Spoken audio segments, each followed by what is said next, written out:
Hello, beautiful people. Welcome to my YouTube channel. My name is Miss Linda, a special needs educator. Today, we have Peter.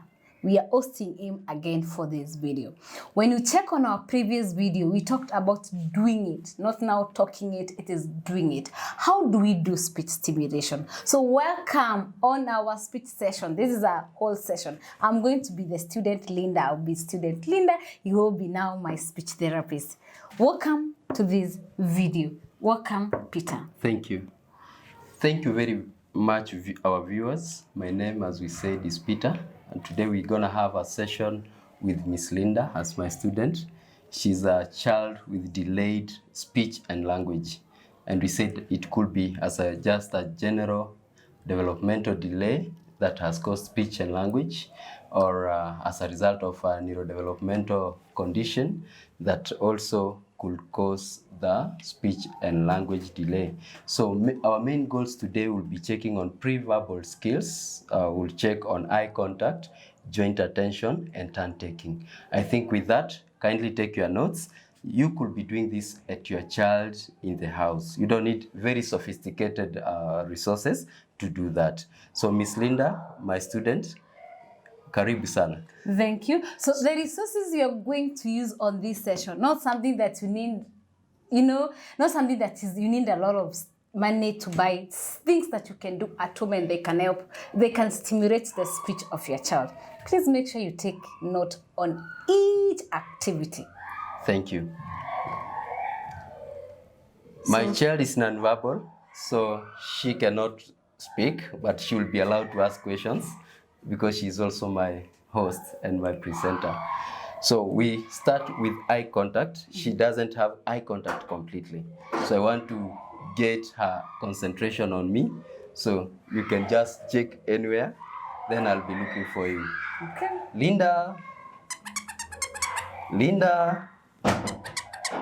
Quack. Linda. Quack. To you. Good imitation. Quack, quack. Good eye contact. So the aim here, we are looking at her to imitate and also to give the feedback. She was able to get that sound from the quack, then she was able to. Then the most important thing is you appreciate the child as they do that. Good looking, good eye contact, Linda. Good pressing, quack, quack. And the quack goes, bye-bye, quack. Linda, bye-bye, quack. Bye-bye. Tell it bye-bye. Thank you. So on that part, that is what we call pre-verbal skills. That's one of the pre-verbal skills. Pre-verbal skills. Yes. Please take note on that. We were checking on the eye contact. Ensure that when you are talking to the child, they are looking at you directly in the eye. And that's something a parent can do at home. Even at home, when you're giving the instructions, ensure the child looks at you. We cannot communicate with someone who is not attentive to us. That's why we want to create the attention so that they can get what we are saying. And some of the things will stick as we continue working on that. So the next thing we will be working on, we have a choo-choo train. We have a train here. These resources can be found in the mutumbas around, the second hands on the streets. So I want her to play with me. And the play will be pulling the choo-choo, pulling and pushing the choo-choo train. As we say, choo-choo. Linda. Remember, you need the child to concentrate on you, so choo-choo. Linda. Good girl. High five. High turn, Linda. Good. So my student was able to do that. It's not very easy to get that one to children with maybe neurodevelopmental disorders like autism, who you are looking for them to imitate what you are doing. Remember, we said these are the foundation into communication. That one. That so is exactly key. What you have done is a play for speech stimulating. Yes, we are playing, and as well at the same time, I've not used any sophisticated thing. There are things that we can find. Yes. So we are playing with the child. The other one will be, I'll take the choo-choo away. Choo-choo, bye-bye, choo-choo. Bye-bye. Bye-bye. So she'll say bye-bye. Then I'll take the aeroplane. Ah, the aeroplane goes, ah. Linda, ah. Your turn. Okay. Good girl. And it says, ah, Linda.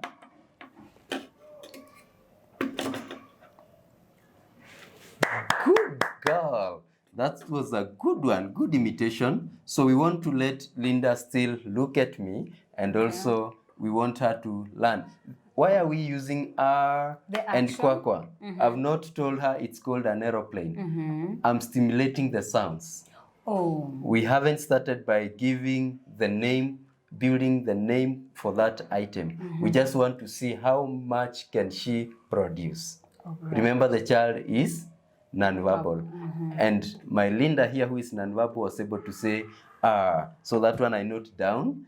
It's an achievement for the day. All right. Yes. So the things that you do with these children is mostly it's like activity they are learning through.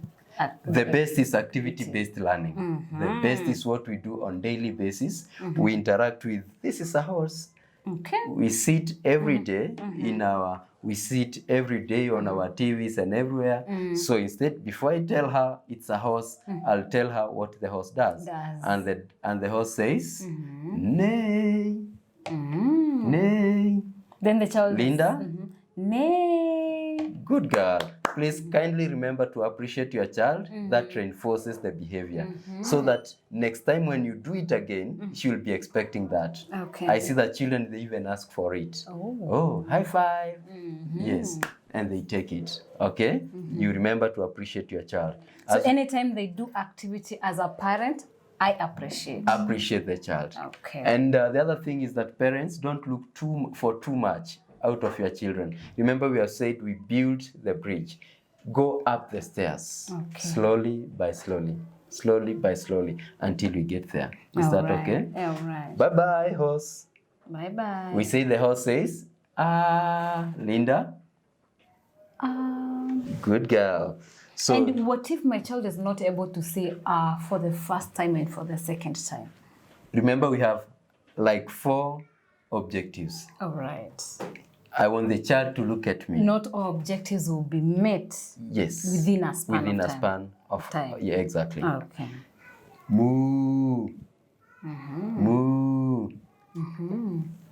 Your turn, Linda. Mm. Moo. Mm. Good girl. High five. I'm placing it in front of her. I do it, I place it in front of her. She can pick. That we call it turn taking. She's already taking the turns into the same activities. So this one you can do, even if there are no toys in your home, you can take turn arranging the glasses in the house, arranging the cups, running around. You run, it's my turn to run as you wait.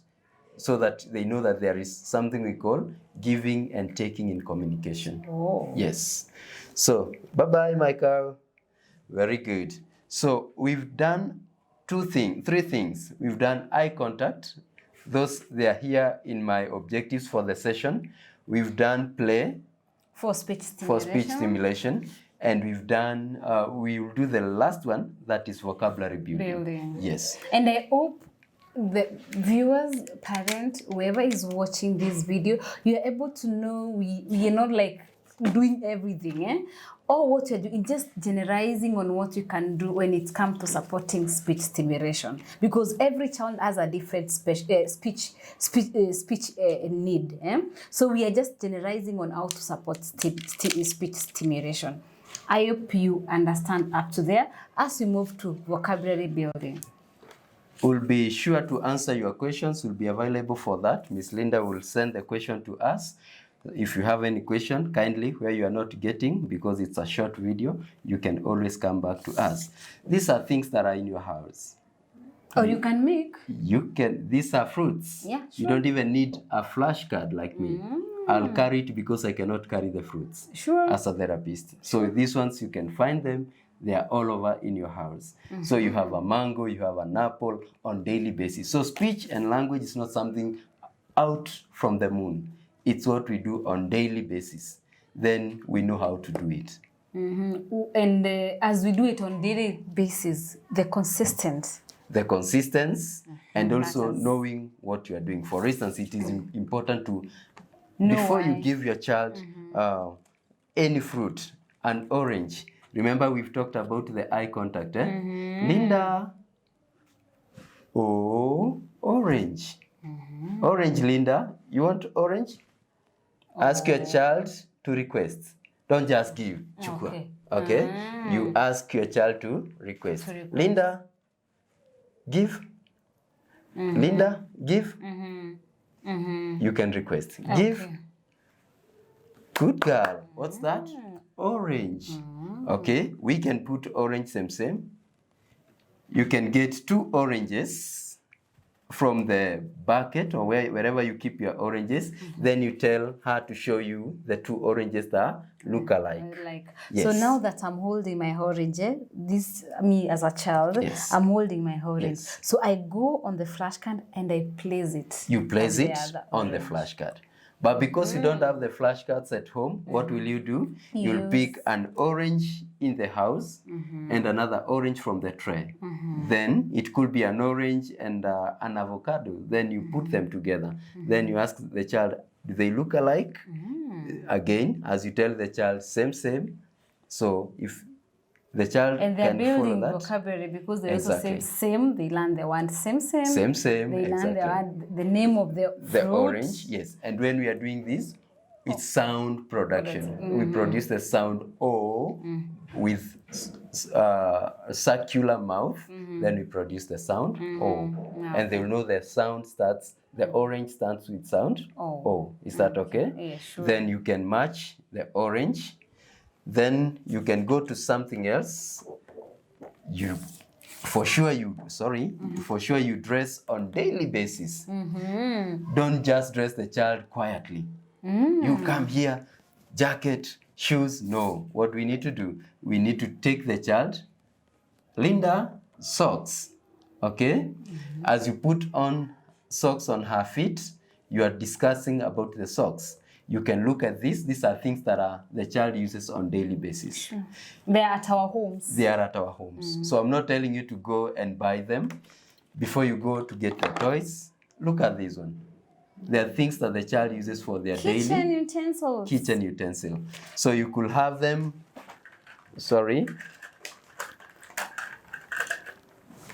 you could have a knife with you. Then you can use it. We had our apple, pineapple. Then you can demonstrate cutting. Okay? So when you are cutting, tell the child, cut. So what are we doing? We are building the vocabulary for communication.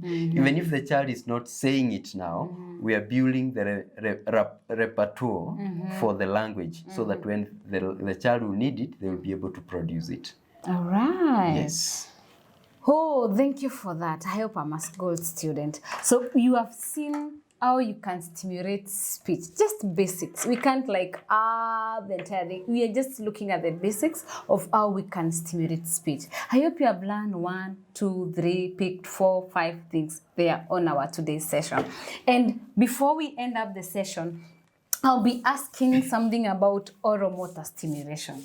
Yes. How do we do the oromotor stimulation for speech? Because I have a parent who is having a child who is 5 and is like, yes, there is this, what you have talked about. Now, how can we stimulate oromotor? Because there are children who have issues with oromotor. Okay. Then how do we stimulate oromotor as well for speech? Thank you, Miss Linda. On oromotor stimulation, not all children need oromotor stimulation. Like a child who is developing normally, in quotes, has no any other underlying condition like cerebral palsy, a condition that has affected the oral muscle, then I say that child will not need oral stimulation. And when we talk of oral stimulation, is sometimes you see that they are told to massage, to blow candles, what else do they do? To blow candles, to blow bubbles. to blow bubbles, unless it is a reinforcer to an activity you are doing. That will be a lot of nonsense to a child with autism. Yes, because they don't need that. They don't need that. They don't need that because basically they don't have an oromotor issue. But basically it's okay if when you are teaching about blowing, you are blowing candles, you are blowing balloons, you are blowing all those things around. So, but for a child, maybe for a child with cerebral palsy, that will be key goal. It will not even be pre-verbal skills, it will be oromotor stimulation. That's why we said that also the speech and language goals are set as per the condition. So this will be key to a child with cerebral palsy, some children with Down syndrome, because they have oromotor condition that needs to be stimulated. What do we mean by that? Reactivation of the oral muscles, maybe for chewing and for speech production. Is that okay? But a child with autism echoes back and shouts around. So I realize they bite and they eat everything. So they have no issue with oromotor issues. Yeah. Oh, thank you. I think we have learned as much as we can, and I'll keep on doing so many. Expect more videos on speech. Expect on this channel, expect more videos on speech. Thank you for watching. Thank you for joining this session of ours. Make sure you subscribe. Please subscribe. Make sure you share. And make sure you tell a friend to tell another friend and another one to come and watch this video. You don't know who will benefit by watching this video. Thank you for watching. Thank you for joining us. And thank you, Peter, for being on this channel with us. I totally appreciate you. Thank you. Thank you, viewers. See you on the next video. Bye-bye.